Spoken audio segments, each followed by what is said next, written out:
Y'all remember when Yuji was the protagonist of Jujutsu Kaisen? It seems like in the wake of Gojo vs Sukuna, Yuji just kinda fell out the spotlight that typically belongs to the protagonist. Gojo literally stole the hearts of every single reader during the fight, overshadowing every other character, except, of course, Sukuna. The root of all 1 bajillion losses Yuji has taken in the series. Yuji has been blasted with loss after loss in the series, and especially as of late. However, he finally gets to test his will and get his get back on Sukuna. But before that fight actually starts, I wanted to make this video to reminisce on some of the biggest L's Yuji has taken, in order to see what exactly he is getting back in this fight. The first major L he takes is one of Akutami's many victims, Junpei. Holy shit, his death was so undeserved. He got done dirty by Mahito. But I'm more concerned about Yuji. One of the first time in the series where his soul just crumbles. One of the things I love about Jujutsu Kaisen is just how much the series tests and borders on the breaking point of Yuji's resolve. How much abuse can his ideals endure before completely shattering? We see the beginnings of his absolute rage in this moment. And this is slightly unrelated, but the bastards that Mapper are actually pieces of shit.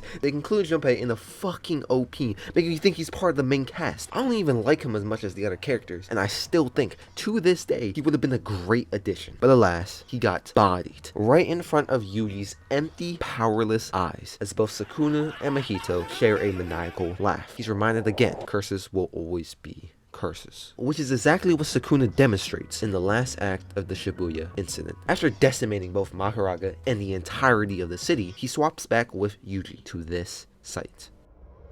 Yuji's entire philosophy is saving people and valuing the lives of everyone. The same lives that were reduced to mincemeat by his hands. Even if it was technically Sukuna, the guilt, the anguish he feels is real. So much so that his emotions just become null, his eyes vacant. And this is just scratching the surface of what this arc entails for Yuji. In the same fucking chapter, we witness the death of Nanami, who I'd argue had more impact on Yuji than Gojo. Seriously, back to back, he learns that he just massacred like 100,000 people, and one of his closest mentors dies in front of him. Back to back. And we're not done yet, because 5 chapters later, Nobara dies, after giving Itadori hope and a fucking smile on his face, all to be fucking crushed by Mahito again. And it's with all of this, with every L he has taken, with every death in the barren wasteland of Shibuya, does Yuji's conviction